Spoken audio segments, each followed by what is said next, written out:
Hello friends, അപ്പോൾ എല്ലാവർക്കും പുതിയൊരു വീഡിയോയിലേക്ക് സ്വാഗതം കേട്ടോ. ഞാനാണെന്നുണ്ടെങ്കിൽ ഇതിപ്പം രാവിലെ എണീറ്റ് വിരിക്കുന്നൊന്നുമല്ല.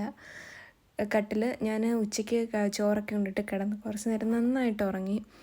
എന്നിട്ട് എണീറ്റിട്ട് ഇതൊക്കെ വിരിച്ചൊക്കെ ഇടുകയാണ് കേട്ടോ. ഇതൊക്കെ ഞാൻ ദുബായിൽ നിന്ന് കൊണ്ടുവന്ന സാധനങ്ങൾ, അതൊക്കെ കാണിക്കുന്നത് കേട്ടോ. പിന്നെ ഞാൻ ഓർത്തിന്ന് വീഡിയോ ചെയ്യാം, നിങ്ങൾ കുറേ നാളായില്ലേ മറ്റേ ഞാൻ അവിടുന്ന് എങ്ങനെയാണ് ഇവിടെ എത്തിയത് എന്നൊരു വീഡിയോ ചെയ്യാമെന്നൊക്കെ ഞാൻ പറഞ്ഞിരുന്നു. സോ ആ വീഡിയോ ചെയ്യാമെന്ന് കരുതി കുറേ ദിവസമായി ചെടിക്ക് വെള്ളമൊക്കെ ഒഴിച്ചിട്ട് ഇത് ഞാൻ പോയിട്ട് വന്നപ്പോഴത്തേക്ക് ആകെ വാടിപ്പോയി കേട്ടോ. വെള്ളമൊക്കെ ഒഴിച്ച് വെളിയിലോട്ട് നോക്കുമ്പോൾ ഉണ്ട് അവിടെ ചേട്ടന്മാരൊക്കെ ഒത്തിരി പണി ചെയ്യുന്നുണ്ട്. പിന്നെ കുറേ പാത്രമൊക്കെ കഴുകാനുണ്ടായിരുന്നു, അതെല്ലാം കഴുകി വെക്കുകയാണ് കേട്ടോ. കുറേ കഴുകാനുണ്ടായിരുന്നു, കാരണം ഉച്ചയ്ക്ക് ഫുഡ് കഴിച്ചിട്ട് അങ്ങനെ കിടന്നുറങ്ങിയതാണ്. എനിക്ക് കഴിച്ച് കഴിഞ്ഞാൽ അപ്പം തന്നെ പാത്രം കഴുകുന്നൊന്നും ഇഷ്ടമല്ല, കുറച്ച് നേരം ഇങ്ങനെ ഇരിക്കണം. അപ്പോൾ ആ പാത്രങ്ങളാണ് കേട്ടോ. അപ്പം അതൊക്കെ എടുത്ത് അടുക്കി പെറുക്കി ഒതുക്കി വെച്ചിട്ട് നിങ്ങൾ അതായത് കുറേ പേരോട് ചോദിച്ചായിരുന്നു ഞാൻ എങ്ങനെ ഇവിടെ വന്നതെന്നൊക്കെ. അപ്പോൾ അതൊക്കെ ഇങ്ങനെ പറയാമെന്ന് കരുതിയാണ് ഈ വീഡിയോ ചെയ്യുന്നത് കേട്ടോ. പിന്നെ ഒരു കാപ്പിയൊക്കെ കുടിക്കും. ഇത് വൈകുന്നേരം ഒരു ചായയുടെയൊക്കെ സമയമല്ലേ, അപ്പോൾ ഒരു കാപ്പി കുടിക്കാമെന്ന് കരുതി. ആ സമയത്ത് ഇങ്ങനെ നിങ്ങളെടുക്ക സംസാരിക്കാമല്ലോ. ഇവിടെ വെള്ളത്തിനാകെ പ്രശ്നം കേട്ടോ, അതാണ് ഈ കുപ്പിയൊക്കെ കൊണ്ടുവച്ചിരിക്കുന്നത്. പിന്നെ ഇതൊക്കെ എൻ്റെ ഓരോ മസാലകളും കാര്യങ്ങളും. അങ്ങനെ പാലൊക്കെ തിളച്ചു, കാപ്പിയൊക്കെ ഇട്ടു. ഞാൻ കൊണ്ടുവന്ന ചിപ്സൊക്കെ കയ്യിലുണ്ടായിരുന്നു കേട്ടോ, അതൊക്കെ എടുത്ത് കഴിക്കുകയാണ്. അപ്പോൾ അതൊക്കെ കഴിച്ചുകൊണ്ടിരിക്കുന്ന സമയത്ത് ഇങ്ങനെ സംസാരിക്കാമെന്ന് കരുതി. ഞാൻ അധികം അങ്ങനെ ഇപ്പം വീഡിയോ ചെയ്യാറില്ല, കാരണം പൊതുവേ എനിക്ക് സമയം കിട്ടാറില്ല. ഇതെൻ്റെ മോർണിംഗ് ആണ് കേട്ടോ. പിന്നെ പുറത്തൊക്കെ നല്ല ആകാശം, നല്ല നീല കളറിലിരിക്കുന്നു, നല്ല ക്ലൈമറ്റാണ്. 2-3 ദിവസമായിട്ട് ഇവിടെ മഴയാണ്. ഞാൻ ദുബായിൽ നിന്ന് വന്ന അന്ന് തൊട്ട് മഴയാണ്, എന്നാൽ ചൂടുമുണ്ട്. അങ്ങനെയൊക്കെ. പിന്നെ ഇതൊക്കെ റൂമിൽ കുപ്പിയൊക്കെയാണ്, അതൊക്കെ തിരിച്ചു കൊടുക്കാനുള്ളതാണ്. മുഖത്തൊക്കെ ആകെ കുരുവും അതും ഇതൊക്കെ ആയിട്ടിരിക്കുന്നു. നിങ്ങൾക്ക് കറക്റ്റായിട്ട് കേൾക്കും, ഇവിടെ ഫാൻ വെച്ചിട്ടുണ്ട്, അതിൻ്റെ സൗണ്ട് ഉണ്ടായിരിക്കും. ഓക്കെ, ഒരു മിനിറ്റ് ഞാൻ കുറച്ചിട്ടുണ്ട്. ഓക്കെ, അപ്പോൾ ഞാനിവിടെ ജർമ്മനിയിൽ ബെർലിൻ എന്ന് പറയുന്ന, അതായത് ജർമ്മനിയുടെ ക്യാപിറ്റലായിട്ടുള്ള ബെർലിൻ എന്ന് പറയുന്ന സ്ഥലത്താണ് ഇപ്പോൾ ഉള്ളത്. ഇവിടെ ഷാരിറ്റ യൂണിവേഴ്സിറ്റേറ്റ് മെഡിസിൻ എന്ന് പറയുന്ന ഹോസ്പിറ്റലിലാണ്, ക്രാങ്കൻ ഹൗസ്, ജർമ്മനിൽ പറയുന്ന ക്രാങ്കൻ ഹൗസിലാണ് വർക്ക് ചെയ്യുന്നത്. അപ്പോൾ ഞാൻ നഴ്സിംഗ് കഴിഞ്ഞതിന് ശേഷം, അതായത് ഫസ്റ്റ് ഞാൻ GNM ആയിരുന്നു, അതിനുശേഷം ഞാൻ പോസ്റ്റ് PSc ചെയ്തു. അപ്പോൾ ഞാൻ പോസ്റ്റ് PSc ചെയ്തുകൊണ്ടിരിക്കുന്ന സമയത്ത് തന്നെയാണ് എനിക്ക് ഇങ്ങനെ ഒരു, അതായത് ഈ നോർക്ക റൂട്ട്സ് എല്ലാവർക്കും ഏകദേശം അറിയാമോ എന്ന് എനിക്കറിയില്ല. നമ്മുടെ കേരള ഗവൺമെൻറ്റിൻ്റെ ഏജൻസിയാണ് നോർക്ക. സോ നോർക്കയുടെ ഓഫീസൊക്കെ ഉള്ളത് തിരുവനന്തപുരത്താണ്. അപ്പോൾ അവർക്ക് ഇൻസ്റ്റയിലൊരു പേജുണ്ട്, നോർക്ക റൂട്ട്സ് എന്ന് പറഞ്ഞ്.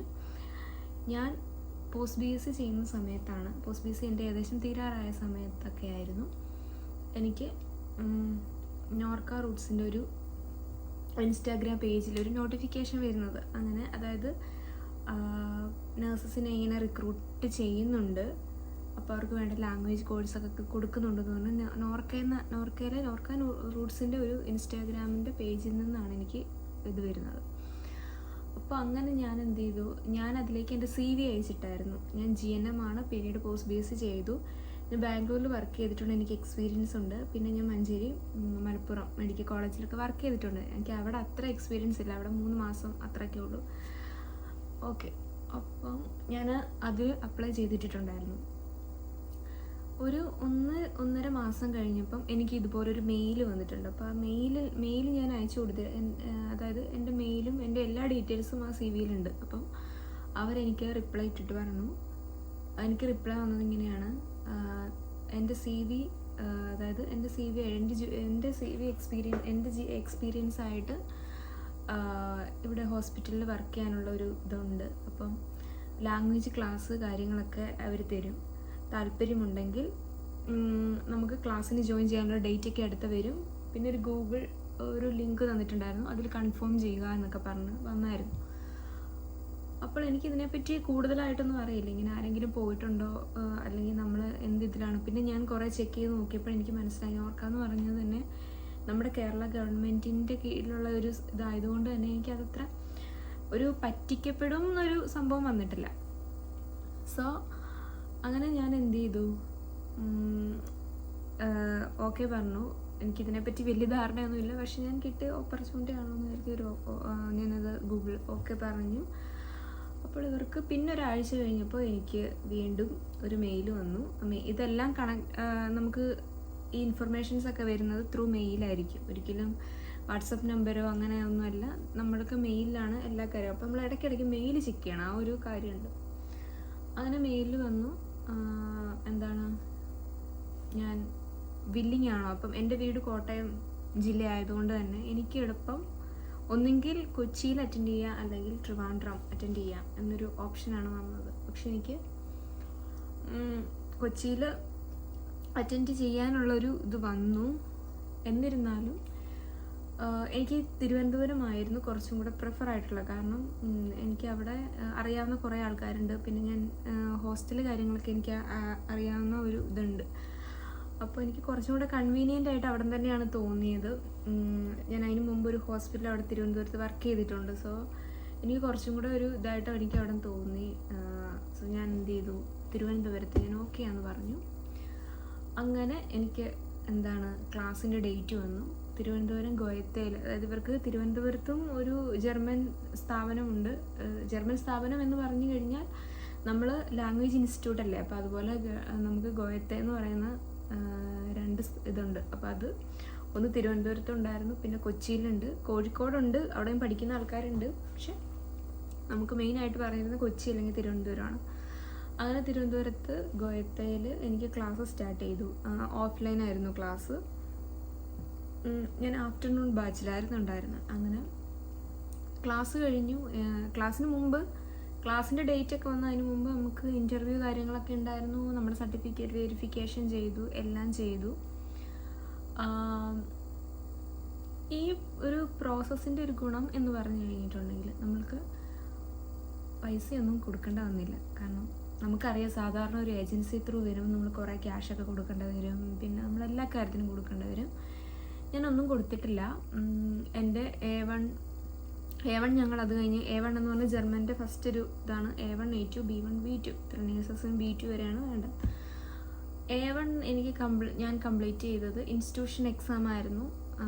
അങ്ങനെ A1 കംപ്ലീറ്റ് ചെയ്ത് കഴിഞ്ഞപ്പം ഡയറക്റ്റ് A2 ക്ലാസ്സിലേക്ക് പോയി. A2 ഞങ്ങൾക്ക് ഇൻ്റർനാഷണൽ എക്സാം എഴുതണമായിരുന്നു. A2 ഇൻ്റർനാഷണൽ എക്സാം ഫീ എല്ലാം അവർ തന്നെയാണ് എടുത്തത്, ഒന്നും കൊടുക്കേണ്ട വന്നില്ല. അപ്പം A2 ഇൻ്റർനാഷണൽ എക്സാം പാസ്സായി കഴിഞ്ഞപ്പോൾ അവർ നമുക്ക് സ്റ്റൈഫൻഡ് തന്നു. അങ്ങനെ പിന്നെ നമ്മുടെ ടെക്സ്റ്റ് കാര്യങ്ങൾ എല്ലാം അവർ തന്നെയാണ് ചെയ്യുന്നത്. ആ A2ൻ്റെ സമയത്ത് തന്നെയാണ് എനിക്ക് ഇൻ്റർവ്യൂ വന്നത്. അതായത് ഞാനിപ്പോൾ വർക്ക് ചെയ്യുന്ന ഹോസ്പിറ്റലിൽ തന്നെയാണ് വന്നത്. ഷാരിറ്റേ യൂണിവേഴ്സിറ്റി മെഡിസിൻ ബെർലിൻ എന്ന് പറഞ്ഞ ഹോസ്പിറ്റൽ, ഏറ്റവും ടോപ്പ് യൂണിവേഴ്സിറ്റിയിലുള്ളൊരു ഹോസ്പിറ്റലാണ്. വന്നു, ഇൻ്റർവ്യൂ അറ്റൻഡ് ചെയ്തു. അപ്പം A2 എക്സാം കഴിഞ്ഞ്, A2 എക്സാം കൂടെ തന്നെയായിരുന്നു ഇൻ്റർവ്യൂവും കൂടെ വന്നിരുന്നത്. A2 ഇൻ്റർനാഷണൽ എക്സാമാണ് എഴുതിയത് ഞാൻ. ഓക്കെ, അത് കഴിഞ്ഞ് ഇൻ്റർവ്യൂ പാസ്സായി കഴിഞ്ഞ സമയത്ത് തന്നെ B1 ക്ലാസ് നടക്കുന്നുണ്ടായിരുന്നു. അങ്ങനെ B1ൻ്റെ ക്ലാസ് കംപ്ലീറ്റ് ആയി. B1ഉം പാസ്സായി കഴിഞ്ഞപ്പോൾ പിന്നാണ് നമുക്ക് ഇങ്ങോട്ടുള്ള പ്രോസസ്സിങ് കാര്യങ്ങളും സ്റ്റാർട്ട് ചെയ്തു. പ്രോസസ്സിങ് ഒക്കെ സ്റ്റാർട്ട് ചെയ്തിട്ടുണ്ട്. അതിനിടയ്ക്ക് നമുക്ക് വാക്സിൻസ് ഒക്കെ എടുക്കാനുണ്ട്. അതെല്ലാം ഡീറ്റെയിൽസ് ഒരു ത്രൂ മെയിലാണ് പറയുന്നത്. വാക്സിൻസ് ഒക്കെ എടുക്കാനുണ്ടായിരുന്നു, അതെല്ലാം എടുത്തു.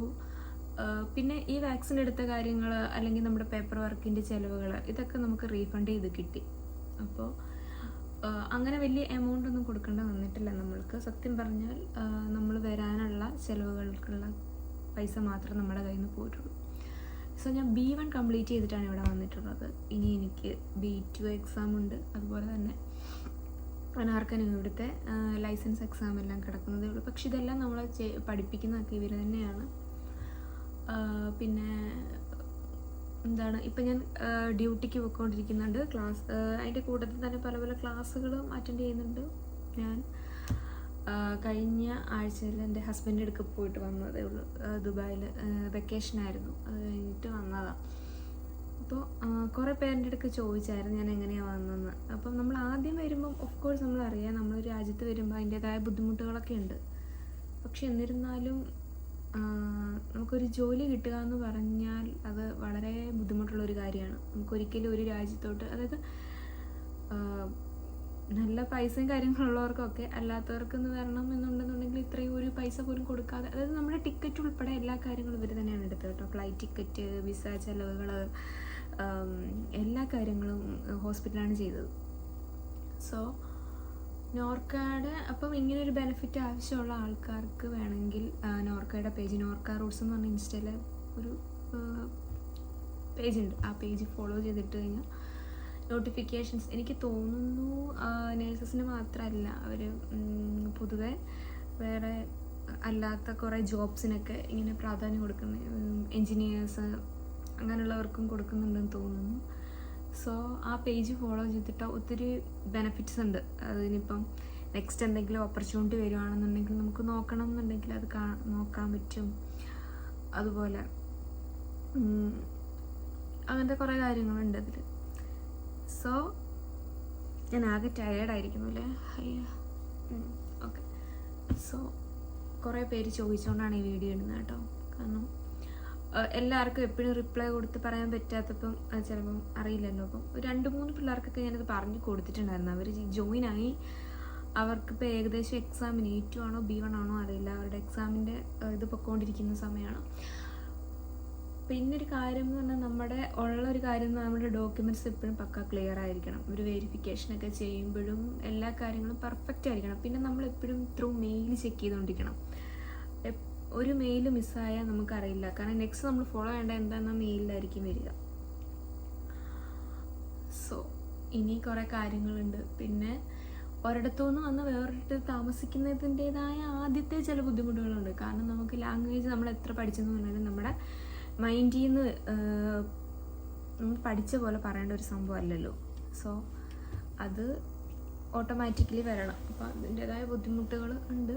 ജർമ്മൻസ് ഓഫ് കോഴ്സ് ജർമ്മനാണ് സംസാരിക്കുക. ഹോസ്പിറ്റലിൽ കുറച്ചൊക്കെ ഇംഗ്ലീഷൊക്കെ ഇടയ്ക്ക് എന്തെങ്കിലും ഒരു അത്യാവശ്യ കാര്യങ്ങൾക്ക് ഉപയോഗിക്കാറുണ്ട്, അല്ലാതെ അങ്ങനെയില്ല. അപ്പോൾ ആർക്കെങ്കിലും ഈ വീഡിയോ കുറച്ചെങ്കിലും ഒരു ഉപകാരമാകട്ടെ എന്ന് കരുതി ചെയ്യുന്നതാണ്. സോ ഇങ്ങനെ വരണമെന്ന് ആഗ്രഹിക്കുന്ന നഴ്സസ്, എനിക്ക് തോന്നുന്നു ഇതുപോലെ തന്നെ ഹൗസ് ബിൽഡിങ്ങിനൊക്കെ പോകണം, നഴ്സിങ്ങിന് പോകണം എന്ന് പറയുന്നവർക്കും ഇങ്ങനൊരു ഓപ്പർച്യൂണിറ്റീസ് ഉണ്ടെന്ന് തോന്നുന്നു. സോ അവർക്കും വീഡിയോ ഫോളോ ചെയ്തിടാവുന്നതാണ്. വീഡിയോ ഫോളോ അല്ല, നോർക്ക റൂട്ട്സിൻ്റെ പേജ് ഫോളോ ചെയ്തിട്ടാൽ അവർക്ക് നോട്ടിഫിക്കേഷൻസ് വരുമ്പോൾ മനസ്സിലാവും. സോ എല്ലാവർക്കും ഇത് കുറച്ചെങ്കിലും അതായത് ആർക്കെങ്കിലും ഉപകാരപ്പെടുന്നവർക്കൊക്കെ നിങ്ങൾക്ക് വേണമെങ്കിൽ ഇത് അയച്ചു കൊടുക്കാം കേട്ടോ. സോ അത്രേ ഉള്ളൂ.